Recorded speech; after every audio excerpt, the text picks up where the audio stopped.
오늘 우리에게 주시는 하나님의 말씀은 이사야서 37장 33절에서 35절까지 말씀입니다.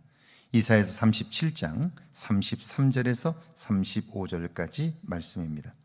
그러므로 여호와께서 아스루 왕에 대하여 이같이 이르시되 그가 이 성에 이르지 못하며 화살 하나도 이리로 쏘지 못하며 방패를 가지고 성에 가까이 오지도 못하고 흉벽을 쌓고 치지도 못할 것이요 그가 오던 길 곧 그 길로 돌아가고 이 성에 이르지 못하리라.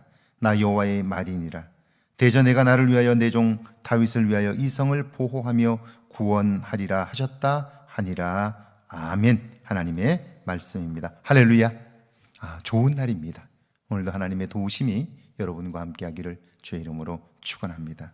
성경은 계속해서요, 인간이란 어떤 존재냐 하는 질문을 던져주고 있습니다.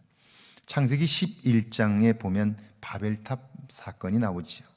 홍수 심판 사건 이후에도 세상에 사는 인간의 언어는 하나였습니다. 서로 통하고 교류할 수 있었습니다. 거처할 곳을 찾던 그들이 시날 평지를 만나 그곳에 정착하게 되었어요. 그 땅은 홍수로 인하여 떠내려온 기름진 흙이 가득했기 때문에 그곳에서 그들은 풍요를 누릴 수 있었습니다.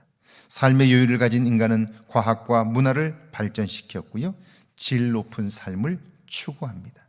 그런데 그들이 추구하는 질 높은 삶이란 자신들이 하나님처럼 되는 거예요. 그들은 자신들의 능력을 세상에 나타내고자 탑을 쌓기 시작합니다. 자신들의 이름을 내고자 하늘에 닿을 정도로 높입니다. 그런데 생각해 보세요. 그들이 지금 누리고 있는 풍요는 어디에서 온 것입니까? 하나님이 주신 것이죠. 그런데 지금 그 풍요로 인하여 먹고 살게 된 그들이 하는 일은 무엇입니까?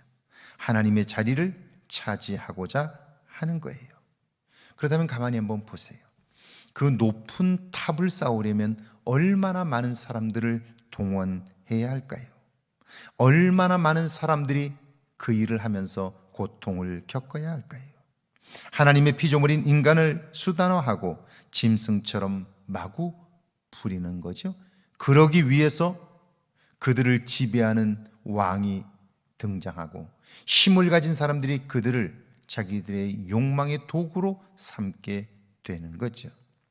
홍수 심판이 끝난 지 그리 멀지 않은 시간인데 인간은 또다시 하나님을 대적하는 자리에 서고 만 거예요. 이것이 성경이 말씀하는 인간입니다. 33절입니다. 그러므로 여호와께서 아스루 왕에 대하여 이같이 이르시되 그가 이 성에 이르지 못하며 화살 하나도 이리로 쏘지 못하며 방패를 가지고 성에 가까이 오지도 못하며 흉벽을 치지도 못할 것이요.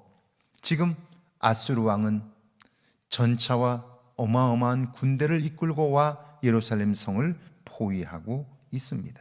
압박하고 있어요. 그들의 화력과 군대의 수는 막강해요. 유다왕 히스기야가 볼 때 그들을 이길 방법이 없습니다. 그러니까 그 상황을 보면 이제 우리는 망한 거예요. 모두 다 죽게 된 거예요. 자, 이런 상황이라면 누구나 두려움에 휩싸일 수밖에 없습니다.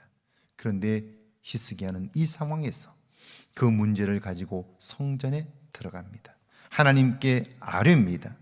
그리고 나서 하나님의 사람 이사야에게 도움을 요청하고 조언을 구하고 기도를 부탁합니다. 그러자 이사야 선지자를 통하여 하나님이 그에게 말씀을 전하시는 거예요. 너는 아스루로 인하여 두려워하지 말라. 그들은 성에 이르지 못하며 화살 하나도 쏘지 못할 것이다. 여러분, 어떻게 이런 일이 가능할까요? 지금 그들이 우리를 위협하고 있는데, 삼키려고 입을 벌리고 있는데, 그런데 그들이 화살 하나 쏘지 못한다는 거예요. 아무리 생각해도 하나님의 말씀을 믿기가 어려워요. 그런데요, 믿지 못하는 그들을 향해서 하나님이 이렇게 말씀하세요. 그들의 인접 국가인 이디오피아의 왕이, 이 왕이 성을 비우고 원정에 나갔으니까요, 그 사이에 이 아수르를 침공한 거예요. 그 소식을 들은 왕은 어떨까요? 돌아가야죠. 잘못하면 남의 나라를 공격하다가 자기 나라를 빼앗기게 생겼잖아요. 여러분, 이런 일을 우리가 어떻게 알 수 있겠어요? 하나님이 하신 놀랍고 기막힌 일이죠. 그러니까 사는 동안 우리는요, 우리의 생각만 의지하고 그것으로 판단하면 망할 수밖에 없는 거죠. 내 삶에 하나님의 도우심을 계산에 넣으면 우리의 삶은 달라지는 거죠. 34절입니다. 그가 오던 길 곧 그 길로 돌아가고 이성에 이르지 못하리라. 나 여호와의 말이니라. 그들이 돌아갈 수밖에 없는 이유는 자기들의 비워둔 성이 공격을 받고 있기 때문이죠. 그 소문을 들었기 때문이에요. 결국 하나님이 하신 일은 이처럼 놀라운데 우리는 알 수 없는 거예요. 그런데도 인간은요, 끊임없이 자기가 하나님 노릇을 하려고 해요. 하나님처럼 살고자 하는 거예요. 어리석음이죠. 그게 인간이라는 거죠. 35절입니다. 대저 내가 나를 위하여 내 종 다윗을 위하여 이 성을 보호하며 구원하리라 하셨다 하니라. 그 일을 행하신 분이 하나님이셔요. 하나님은 솔로몬을 통하여 성전을 받으시고 다윗과 약속한 약속들이 있어요. 그것은 내가 이 백성을 결코 떠나지 않을 것이다. 내가 이 성을 지킬 것이다. 솔로몬의 기도에 나오잖아요. 하나님이여, 내가 무엇인데 내가 이 성을 하나님께 드려, 이 성전을 하나님께 바치겠습니까?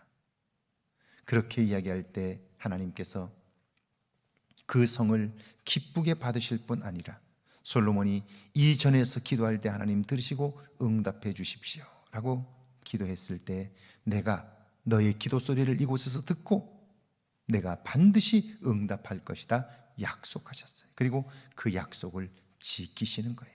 하나님은 한번 하신 말씀을 기억하시고 그 말씀을 반드시 지키신다 하는 거죠. 오늘 하루 하나님의 약속을 여러분 마음속에 새길 수 있기를 바랍니다. 그리고 그 약속을 붙잡고 살아 믿음의 능력이 여러분의 삶에 경험되기를 주의 이름으로 축원합니다. 함께 기도합니다. 내 안에 악한 모습이 없는지 돌아보게 하옵소서. 온전히 하나님의 다스림을 받게 하옵소서. 함께 기도합니다. 하나님 감사합니다.